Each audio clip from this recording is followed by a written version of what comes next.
السلام عليكم ورحمة الله وبركاته، يا رب تكونوا في أحسن حال دايما. النهاردة جاية لكم بأكلة تحفة تحفة تحفة تحفة، وأغلب الناس بتحبها.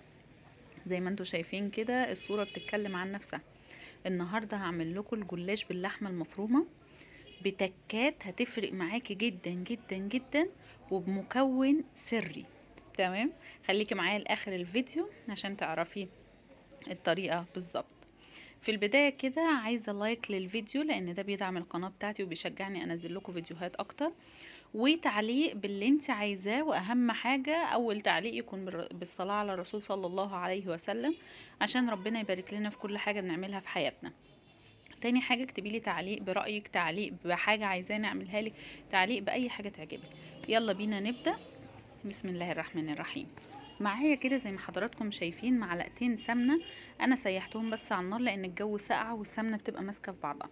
حطيت عليهم شوية زيت، حوالي معلقة او معلقتين. تمام. ممكن السمنة تخليها 3 معالق، وهتقولي لي 3 معالق كتير، هقولك احنا السمنة بنعملها بمكون واحد بس من البيت. انا هسيب لك لينك الفيديو في صندوق الوصف. دلوقتي انا كان عندي، انت ممكن تستخدمي علبة زبادي واحدة، بس انا كان عندي نص علبة زبادي وعلبة زبادي مقفولة، فحطيت الاتنين مع بعض. يعني الخلطة دي معايا 3 معالق سمنة ومعلقتين زيت او معلقة زيت وكوباية ونص زبادي. وزي ما حضراتكم شفتوا البيكنج باودر ده فظيع، ده مكون سري. تمام. ونص معلقة صغيرة ممسوحة من الفلفل الاسود، ونص معلقة من الملح، نص معلقة صغيرة برضو. المكون السري الأساسي عندي نص معلقة صغيرة من اللبن البودر اللي هو لبن نيدو. بصوا بتحسسكوا كده ان انتوا بتاكلوا حاجة، ايه مش عارفة، بس طعمها حلو، يعني الجلاش كان طعمه جميل. هضرب كل ده مع بعضه كويس جدا، انت هتحسيه زي كأنه فوم كده. انا قلت لك في البدايه دي في 3 معالق سمنه، لان انا لما حطيت معلقتين بس حسيتها قليله معايا فزودت بزيت. تمام. خلي عينك مقدارك في اي حاجه. بصوا بقت عامله زي الفوم ازاي. هتقولي لي في حد بيعمل الجلاش بالزبادي، هقول لك جربي بس. جبت ورقتين جلاش معايا، لفتين جلاش، وجبت الصاج بتاعي دهنته معلقه كويسه من السمنه بس. وبعد كده بحط طبقتين وادهنهم بالخليط بتاعنا، طبقتين وادهنهم بالخليط بتاعنا. تمام. وبرمي جزء من الورق بره وجزء جوه. تمام. دلوقتي بحط اللحمه المفرومه، بوزعها كويس جدا. انا مبحبوش محشي لحمه مفرومه كتير، فبحبه يعني ايه بسيط كده. تمام. وبرده نقتصد يعني. حطيت بدهن بقى بالخليط بتاعي. هي فيها غلطه انا غلطتها ما تغلطيهاش، ان انا نزلت التطبيقه دلوقتي. التطبيقه ما بتنزلش دلوقتي، انا نسيت، بس هي بتنزل في الاخر خالص. قبل ما تحطي في الاخر خالص بتقومي مطبقاه كده. تمام. يعني دي الخطوه بنأجلها بس للاخر. بكمل بقى اللف بتاعي. على فكره هي ما فرقتش معايا، يعني ما عملته ما فرقتش خالص، لان هو كده كده اما بحط عليه الماده السائله في الاخر بتبوشه شويه، وبعدين اما بياخد وش من الشوايه بيجمد تاني. فبصي ما فرقتش عادي يعني. بفضل ادهن برضو كده. يلا اللي ما عملش لايك يعمل لايك ويدعمني ويشترك في القناه ويفعل الجرس، عشان كل ما انزل فيديو جديد يوصلكم باذن الله. تمام. ده الوش النهائي كده اللي هحطه. وبدهنه برضو بالخليط بتاعي ده. الخليط كان بيخلص فهو كان على قد الكميه. انا استخدمت من الجلاش لفه ونص وبس، ما استخدمتش اللفتين. يعني الصاج ده حجم الصاج بياخد لفه ونص. انت لو هتعملي في صينيه صغيره ممكن تاخدي لفه جلاش واحده. ببتدي بقى اقطعه كويس جدا، وامسكي بطرف صوابعك كده، لان ايه هيفضل يلزق في ايدك.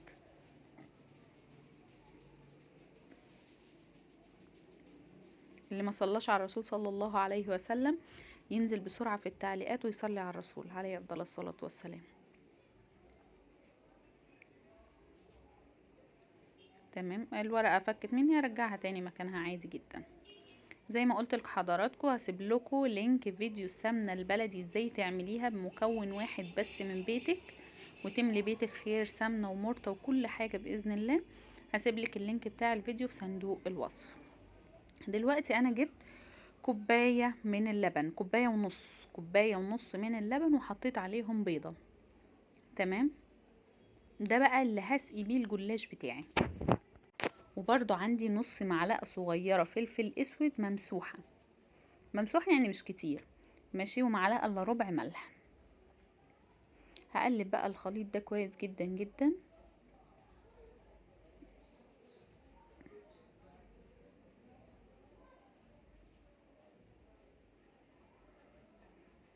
وهنزل بيها اوزعه كده على وش الجلاش.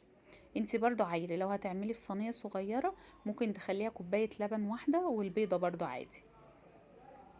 بصوا البيض على الوش ازاي، ده بيدي شكل وطعم وجمال كده. بألف هنا وشفا للكل. ده كده وهو في الفرن وهو بيتحقق، انا حطيته في الفرن من تحت، حطيته في الفرن من تحت، وفي كل شويه الف الصاج، كل شويه الف الصاج. دلوقتي طلعته لكم اوريه لكم. اعرف منين ان هو استوى؟ الاختبار بتاعك بشوكه تيجي من طرف الصاج كده او من طرف الصينيه بتاعتك وتنزلي. بصوا الظهر بقى متحمر ازاي، وكمان الجلاش نفسه بيطلع معايا بسهوله جدا. ده كده يبقى مرحلته خلص. انا حطيته فين؟ من تحت على الصاج، من تحت الصاج نفسه بتاع الفرن. حطيته حوالي دقيقتين 3، وبعدين طلعته في النص على الشبكة. وبعدين بقى لما وريته لكم في المرحلة دي دخلته تحت الشواية لحد ما ياخد الشكل اللي انا عايزاه ده، هو بقى بالمنظر ده وبألف هنا وشفا. اكتبوا لي بقى في الكومنتات ايه رأيكم فيه. تمام. هتقسميه تاني بالسكينة كده، نفس التقسيمة اللي احنا كنا ماشيين.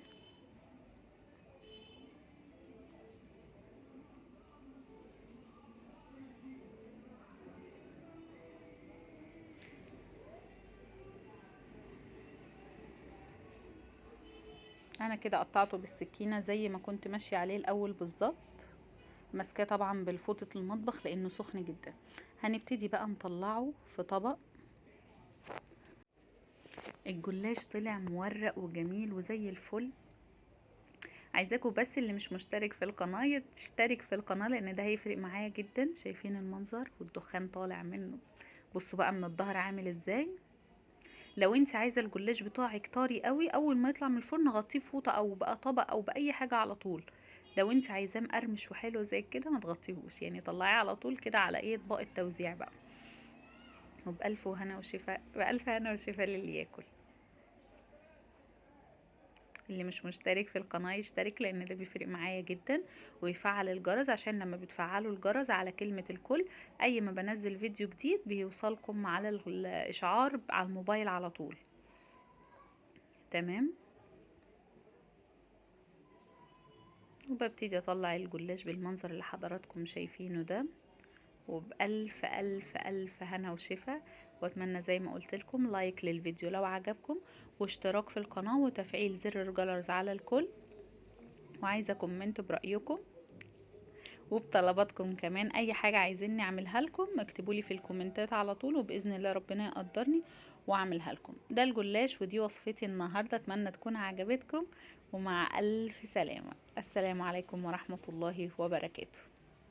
نهاركم ومساكم زي الفل، وبألف ألف ألف هنا وشفا.